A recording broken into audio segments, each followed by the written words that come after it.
Follow me as I explore some of the world's most interesting NFTs and their collectors on this episode of NFT Show and Tell. Welcome everyone to another episode of NFT Show and Tell. I've got Andy with me today. We're excited to talk about NFTs. Andy, why don't you introduce yourself for us? Hello guys, my name is Andy. I've been working with Crypto Michael for a while now. I just recently quit because I wanted to focus on other things. So that's how I got into different DeFi communities back in 2017. And now I'm just vibing around in the community itself. Very cool, Andy. So tell us, what is the love behind NFTs? How did you get excited or involved with that part of the world? It's a little bit strange because I think it started early 2020. I was just in bed. Someone sent me an NFT, a pretty recent one, I think. I'm not sure if you know it. It's called Crypto Trunks. It was my first touch with NFTs, actually.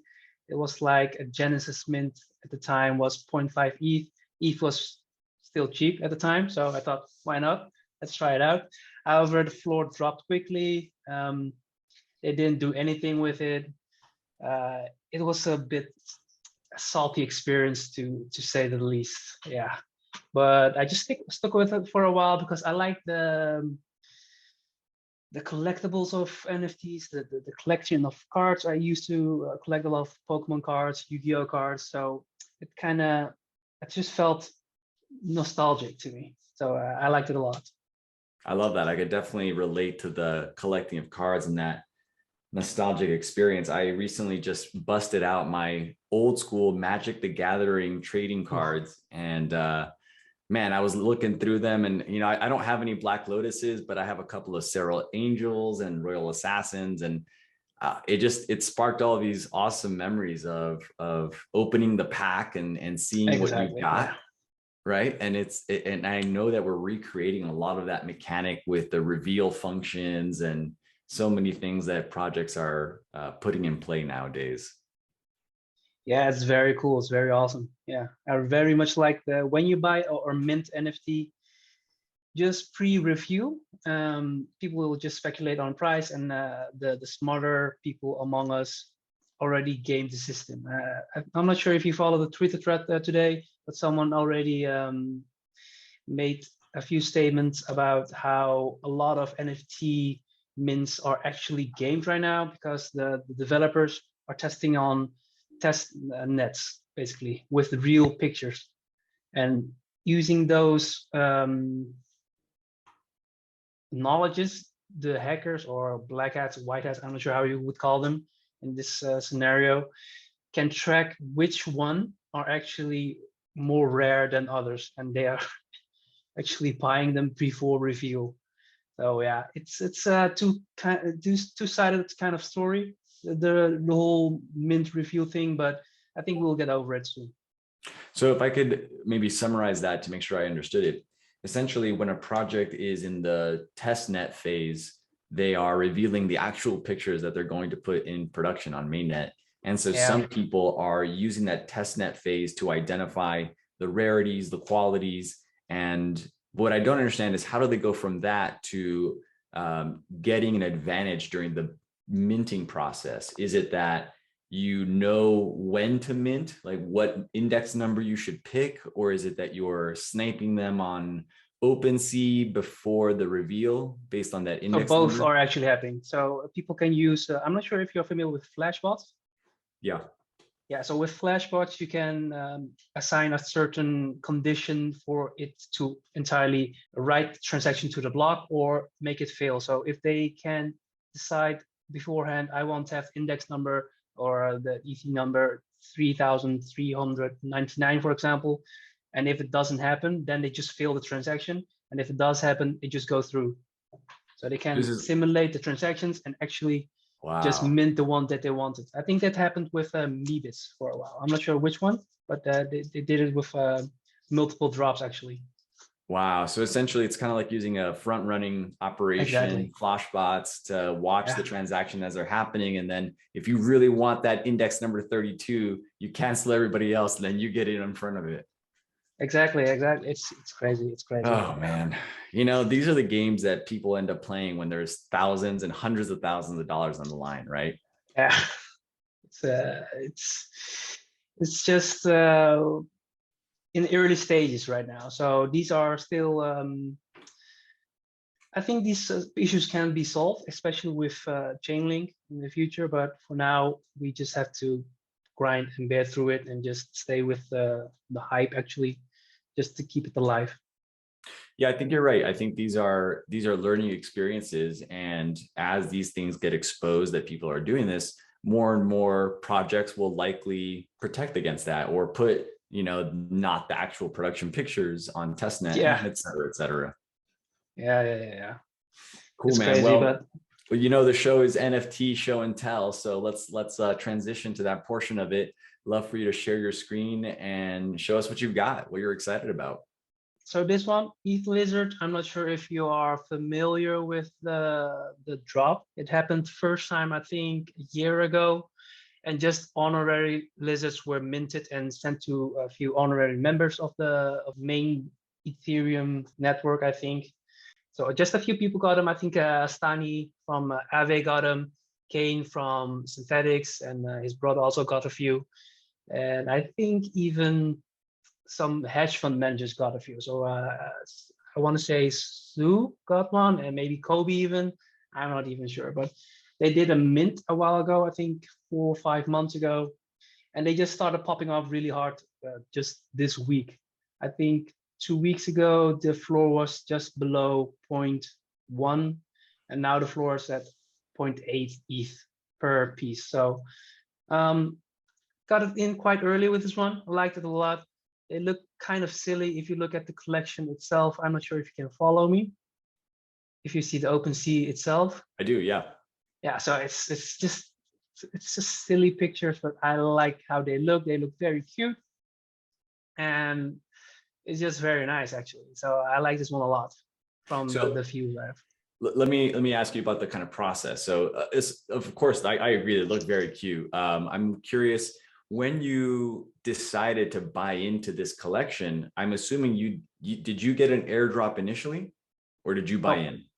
I bought it. Yeah. So they mint. There was a small whitelist, and actually they just minted like 5K of those pieces, and 100 EthLizards were dropped to only the very high profile people in Ethereum itself. But then I heard they were doing a mint, so I just figured, so if 100 lizards got airdrop to high notable people, knowledgeable people in the Ethereum Foundation and in Ethereum community, I'm just assuming some of them will probably just promote them. And if they do promote them, maybe the community will grow. If the community grows, maybe value will be added to it. And if value is going to be added to it, then it might be interesting to get in early. So just recently, they started a DeFi game fund. I'm not sure what they're going to do with it, but holders will be eligible for 50% of the revenue earned from the game fund or something. So that's also interesting as an utility aspect of the NFTs itself. So that's a really interesting part about the NFT world. I think there is a mechanic at play here where as soon as you buy in, either because you've been airdropped or you actually buy into an NFT, something snaps in your brain, like something triggers, and now you're like this social virus, and you want to get other people to participate and to help make this thing a success because now you're bought in, your skin's in the game. And Exactly. I just keep seeing that happen over and over and over. And I'm kind of hearing that story here. Does that resonate with your experience? Yeah, 100%. But it's also kind of, it's not only with NFTs, right? So this is something universal, I think. If you, for example, people that buy Teslas will be very loving and talking and promoting the Teslas itself, because it's kind of a movement, maybe even a community.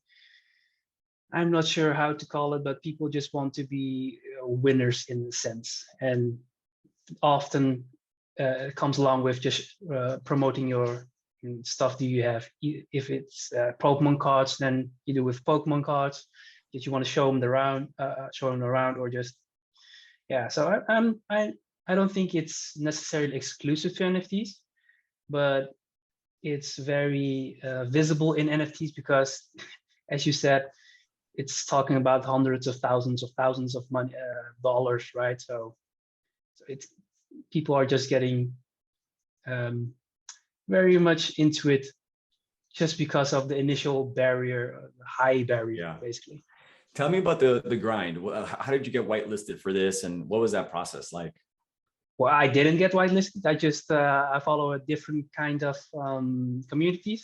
Those people told me, well, there are a few whitelists happening right now, but they will mint, and it just died off pretty quickly because if you see right now, the volume is still pretty low. I think this one got minted around a month ago.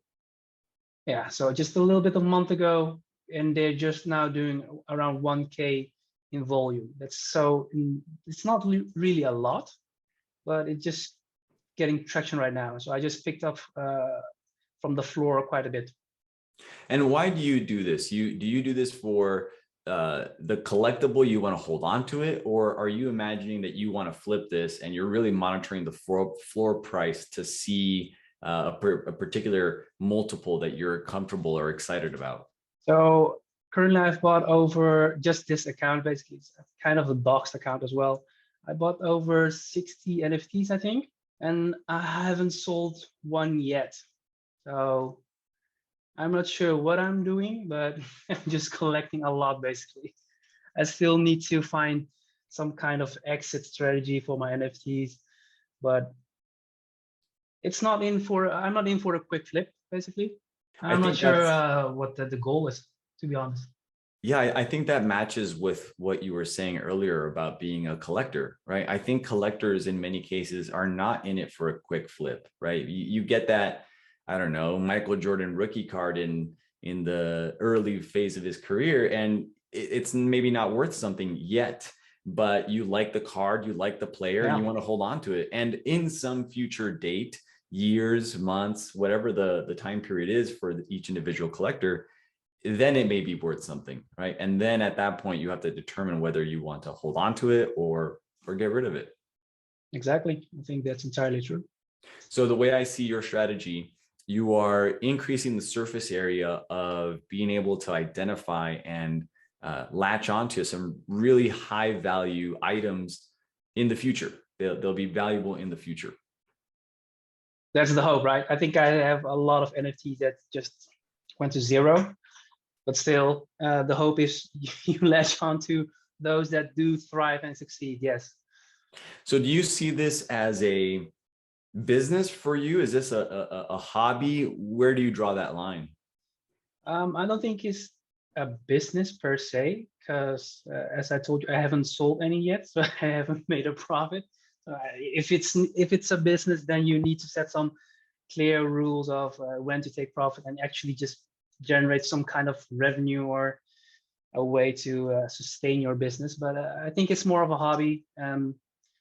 As I said, I've been in crypto for like 2017, so it's just a part of history right now to join this. It's silly not to join this, basically. I love that. It's this concept of being part of history. And I've heard that expression or that rationale for collecting NFTs. It's, if I could have been there at the birth of HTTP and held on to a little piece Exactly. of a keyboard, a hardware, the thing that someone wrote the protocol on, we see some of that behavior in the Museum of Modern Computing, or there's all kinds of places where they put ENIAC and it's this gigantic computer and you can go marvel at it, right? And so there are people out there who hold Tandy computers, original Macs, and it's holding that piece of history. You were there, you had one, you were part of that club, right, that you're talking about, and this is a digital equivalent of that in some way. 100%, man. 100% agree with that, because and it makes it so easy, right? Because if you're talking about actually collecting physical stuff, you need to store it in mint condition. Otherwise, it loses its value very quickly. If you look at Pokemon cards, if I'm not sure if you're familiar with the PGA ratings of Pokemon cards. I'm So not. there Tell me are more. Pokemon cards. Yeah, so the Pokemon cards totally out of your control have a kind of rating depending on how they were printed. So if the center is a little bit off, then it loses some points, and that's totally not on you, right? Because you just bought them out of a pack, and just because the manufacturer just didn't print it correctly, it's just worth a little bit less because it isn't entirely centered. With the digital assets, you know where the origin started, you know where the provenance is, you know who minted it, you know which people bought it, which people sold it, and for what amount. All these things are known. With physical items, it's much harder to track. So I think it's way easier for people just to collect these things, and the barrier to entry to collect these things are also much lower, which makes me think that a lot of people will try to collect these things. I'm looking at your screen again and thinking about the EthLizard. What is it about this collection among the 60 something other NFTs in your collection that you really like about it? What really draws you to it? I'm not sure, to be honest. I'm really not sure. The community is great. People are very active there. And yeah, big DeFi founders have also latched onto it. So, I can't tell you exactly why, but yeah, I just came with this one. I'm not sure, because this is not even the most valuable NFTs, right? If you're talking, they are just below 1 ETH right now, even. So I'm not sure. It's That's interesting. So just feels so it's cool. not just about the value. It's not No. about what it's worth or what it might be worth. I think the thing that I heard you say, if I can piece some pieces together here, is the idea that there is a community behind it that you seem to be attached to. And that community appears to be built around or bootstrapped around DeFi OG founders or pillars of the community, right? You mentioned Aave, you mentioned synthetics, you mentioned a couple of heavy hitter DeFi protocols out there. And if their founders, founding team, core teammates have these NFTs, you somehow want to be a part of that club and draft on that experience, right? Yeah, 100%. Very cool. I see that. I feel that. I'll have to take a look at that collection myself. Real quick on the community that's behind EthLizard, are these people that you are excited to be associated with, are they participating in the community as well? I think a lot of them do, because it's kind of turning into a DAO right now. So they have proposals on how to use the treasury funds, how to move forward with the project itself.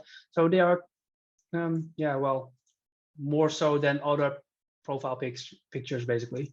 Because cool. with different profile pictures, it's usually just let's mint some, yeah, NFTs or pictures, and then let's hope that they will increase in value and just flip it real quick. The money grab. There's exactly, it's a quick money. I don't want to use those terms exactly, but yeah, basically, yeah, kind of. I guess we'll take out the pejorative meaning of money grab, just to mean that there is money out there and people obviously want it, and we're humans, and you know we want to create some value and capture that. So I get it. Very cool. Well, I was very happy to see the EthLizards. What else you got in the wallet? Love to see what else you're excited about. I'm not sure if you know this one. So this one was dropped. I'm not sure if you can see it right there, but it was dropped by ZXBT, XBT. I'm not sure how to pronounce the name actually, or what the name actually is, but that's the guy that Rug Hunter. Exactly. Yeah. So Anish from Paradigm also joined this project. This was 3 months ago. Yeah, I think this was for, yeah, it was for Christmas. People could mint a few of these tickets. So this is a participation ticket, and if you minted these tickets, you'll get an NFT from it as well. This is the one that you're seeing right now. So it has 3 Arrows Capital. What is he called? I'm not sure what his name was, but you have Mooney, you have Diago, I think, and small thing. inverse bra basically. It has a lot of OG crypto people, crypto Twitter people on here. And the thing or the thing here was, it was an NFT gift exchange. So if you bought some tickets, you can give your NFTs, and the smart contract will route your NFTs to a different people that bought the tickets, and you will just swap NFTs with different people basically. So that was a cool thing that I liked a lot. So I just bought a few tickets.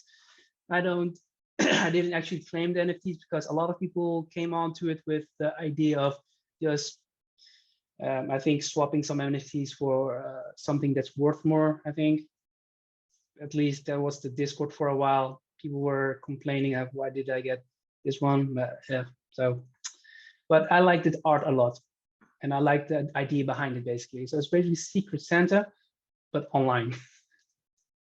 Oh my God, I love that. That's amazing. I could totally see the joy of participating in that. You know, I haven't done a Secret Santa in a while as a result of the pandemic, but there is that same reveal element, that same reveal mechanism in a Secret Santa that I can imagine being taken advantage of really well with the NFT mechanics. And so if I understood what you said, with the Santa swap, I come in and I say, I want to participate in one swap. So I get this participation ticket that you're showing us. This is kind of your proof of attendance or proof of participation. And then the actual thing that happened is that you maybe put up one of your crypto trunk NFTs and you hit go, and it randomly paired you with someone else, maybe me on the other side of the world, that says, I also want to swap one. And I presume no one was putting their Bored Ape in the swap, although maybe that's what people were wanting and hoping. But, you know, a Santa swap is, yeah, $10, $15, $20 items. They're not meant to be lavish gifts. It's meant to be this sort of interesting, joyous surprise. And that's been recreated here. Yeah, but I'm not entirely sure. I think someone actually swapped a Bored Ape actually, but get out I'm of not here. entirely sure. Yeah, I'm not entirely sure. I think I've read that, or some high value NFT basically, but I'm not sure which one it was. But yeah, a lot of people joined. I'm not sure if you know Farouk. He also joined. Wow. Okay, yeah, he's also a big NFT hunter basically. So it's fun.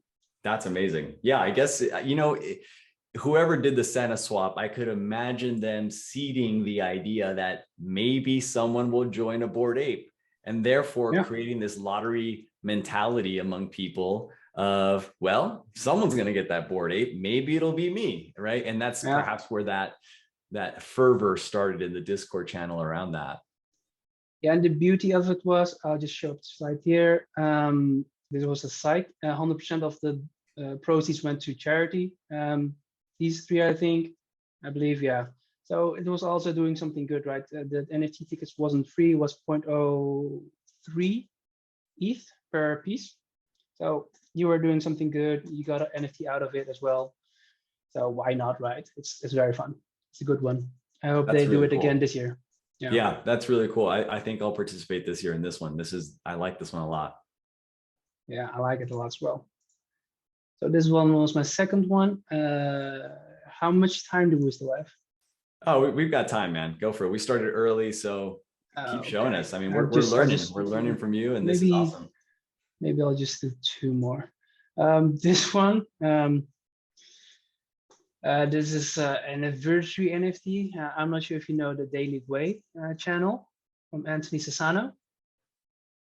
No, I don't. Tell us about the Daily Gwei show. He's okay. The Daily Gwei is basically an Ethereum-focused YouTube channel that gives you daily digestible information about what is happening within the ecosystem of Ethereum, basically. Oh my God, yes. I recognize I'm looking at your animation and I recognize the setup. This is like his office. This is like his this is his, exactly, yeah. So this is Anthony. Studio. Exactly. It's a studio. He has a lot of miniature I don't want to call them toys, but action figures. Action figures. Exactly. Miniature action figures, basically. He has a lot of them. This is his logo. I think he made 300 of these for people that were in his community and just were early enough to join the minting basically. I like the community a lot. I've been in the community for a long time basically. He brings a lot of value to a lot of people, well, kind of a lot of people, and he just does it for free basically. He doesn't want to create a token, he doesn't want to do anything else. This was a free mint, I believe. I forgot. I think it was a free mint. Just pay, you just had to pay gas costs. So I like the dude a lot. He has been very friendly. He has been giving a lot of useful information to people, and he's being very hardworking to propel the Ethereum community forward, basically. So yeah, this one is also something I'm quite proud of. That is really cool. I love it. It's got, you're kind of digging and showing us this snow globe aesthetic, right? Very 3D art. I mean, this looks painstakingly detailed. I'm very impressed with the level of detail they put into his studio here. Exactly, yeah. So I like it a lot because a lot of other NFTs are very JPEG-y. Just a small picture, right? Not discouraging or saying that our art is less impressive or anything, but I think this is just on a whole different level in terms of NFTs, basically. Well, I think the other thing that it evokes in my mind is that when you have a spectrum of people where there are money grabs and they're just purely cloned derivative works, and you could tell they didn't put a lot of effort into it. And then on the complete other end of the spectrum, you have this, where he doesn't even have a token behind it. It was a free mint. And there is obviously an incredible amount of effort and work that went into it. You know, there's something to really appreciate about that. 100%, yeah. Very cool. Thank you for showing us this one. Are all the different daily mints in this collection the same item? Or yeah, it's they... the same, yeah. Mm-hmm. They're all It's the very same, cool. just a different number, I think. I almost wonder if they debated whether or not to place the 3D file as an NFT as opposed to a rendered animation of it, so that people could zoom in, navigate, explore, kind of look around his studio and check out some more of those details. That's interesting. Yeah, that would actually be very cool. Yeah. Because I mean, they've already did the work. They've already built out this 3D model. It looks like I assume it's a 3D model and not a series of like an animation of JPEGs or GIFs. Looks to be honest, cool. I don't even know. I didn't ask too much about it. I just thought, oh my God, it was so cool. I forgot to ask questions, basically. Yeah. You know what's amazing is that I wouldn't be surprised if it's someone in the community who even made this for him. He didn't make him himself. The creator was Kitty. I think it was indeed someone from the community itself. That's incredible. Yeah. And you know, that's one of the things about NFTs that's really mind-blowing. It's someone from the community who probably had an idea of, hey, we should build you this like snow globe, you know, rendition of your studio, pitched it as an idea, and the Daily Gwei got excited about it. It was like, yeah, that sounds really cool. Go for it. And then this person just made this, and now we're talking about this person and their work, and we're admiring it, and we're putting it out there into the world. And so they ended up getting something really good for themselves, right? And putting their brand out there. And there's that flywheel effect of the community helping and contributing. And I think that's really interesting. Yeah, very cool. I read here that it wasn't a free mint. I think 80% of the proceeds went to Ethereum core development. I think the 20% went to the creator itself. So it wasn't entirely a free mint, but well, hey, all the better that it goes to the core development team. I mean, I know that that's a hot topic right now of funding the core development of Ethereum. Yeah. So good. All right, I think I'm just gonna show you. Ooh, that's this one. This one, yeah. So this one was a very long while ago, 8 months ago.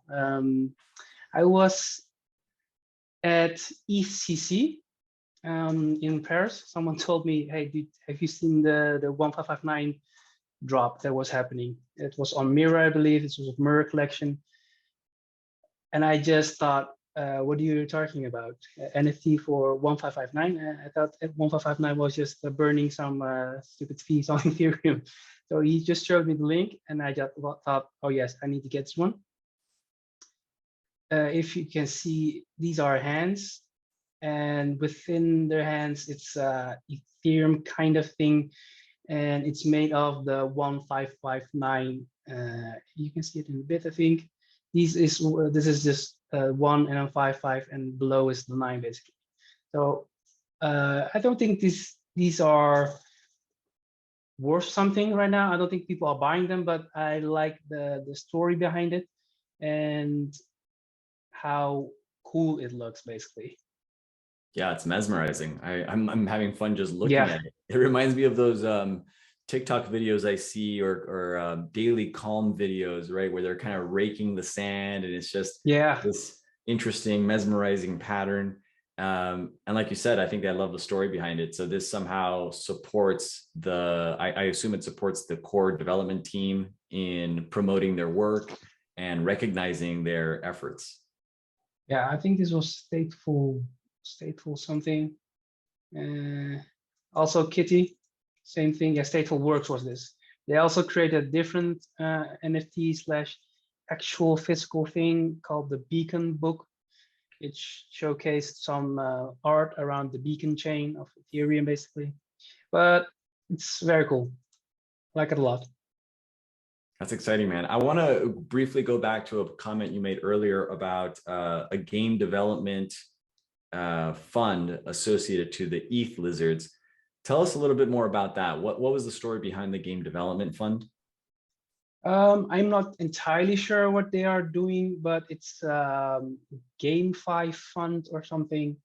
They let me pull it up. It happened, I think, rather recently. I haven't delved into it too much right now. I've been doing some other stuff. Yeah, so actually, they just announced it yesterday that they were doing a GameFi DAO proposal.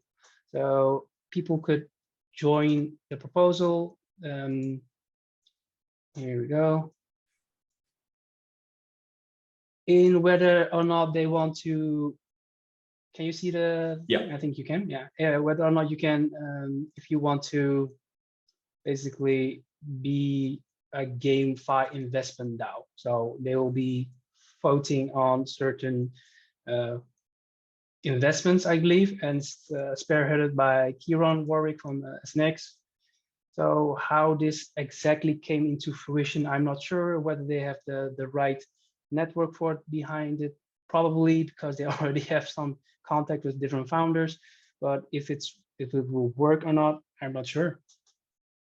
Wow, fascinating. I think one of the things I'm really curious about in NFT world right now is the idea of composable NFT communities, where you already have an existing community, a DAO, or in this case, EthLizards, and then somehow you have members who come in and co-opt that community to build something else or to create a derivative work of what's happening in that DAO. And you don't have to start from scratch as a result, right? That Exactly. I think that's mind-boggling and really exciting part of the crypto world. Yeah, crypto makes it so composable. Whereas in the Web 2 space, everyone was building their own silo that didn't communicate with each other, but due to it all being on Ethereum, a lot of it is very composable. So a lot of people just with the code side and the thinking side as well. The how do you call it? How people just work together. The hierarchical structures are very horizontal. You can just walk up to a founder and say, "Hey, I have a few questions for you," and they will just talk to you instead of just walking away. What do you mean you have 4 questions for me? You can't do it with a big CEO of Chase Bank or something. You'll just you can't even see him basically. He's just hidden somewhere. So it's in the fortress surrounded by exactly. bodies. Yeah, exactly. Right. Very cool. Well, hey, this has been really exciting. Any other NFTs you want to show us, or you want to wrap up there? I think I've shown most of the cool stuff basically. Okay. I want to thank you for the time, Andy, and I want to thank you for picking NFTs that I think were really off the beaten path, ones that had a meaning, significance to you beyond just the flip value. I thought that was really special and really different. So thank you for showing us a lot of those kinds of projects. I want to turn it over to you and see if you have any closing thoughts for our viewers. Closing thoughts. A lot of people join the NFT scene because they think they will make a quick flip with the whole Bored Ape Yacht Club and the crypto pumps, right? But you got to remember that even if the floor rises a lot, when there's a liquidity crash happening, you cannot sell your NFTs because a lot of people will be trying the same thing. NFTs aren't as liquid. So the thing I want to give along with the listeners are basically, if you buy NFTs, make sure you like the pictures as well. Don't use it as an investment vehicle. Yeah. True words. I've been reflecting a lot on that exact issue, the illiquidity of NFTs. I mean, it's one of the things that makes them so valuable. And there's a double-edged sword. It's a pro and a con. It's not a token. You can't just swap them and someone's ready to buy X number of them. Some people want that specific ape and only that ape, and you might not have the one that they want. And so even if there is a buyer in the market, that doesn't mean that they want your token, your specific NFT. And that's, that's kind of mind-blowing. On the other hand, exactly, the fact that you hold a particular NFT, and even if the entire world wants to buy it and they want to give you bags of money, the power for you to say, tough, go fly a kite, I'm holding on to it. That is incredible, right? Like that is so illiquid and perhaps irrational, but you have that power with NFT. Exactly. And like, wow, that's amazing. 100%, man. Yeah, I 100% agree with what you said. Very cool. Well, this has been another awesome episode of NFT Show and Tell. Thank you again, Andy, for joining us and participating and showing us so many great NFT projects. Stay tuned for the next episode. And as always, keep hunting, keep discovering, buy, sell, trade. And I think, as Andy said, collect and really be excited about the experience. Thanks, everyone. Thank you.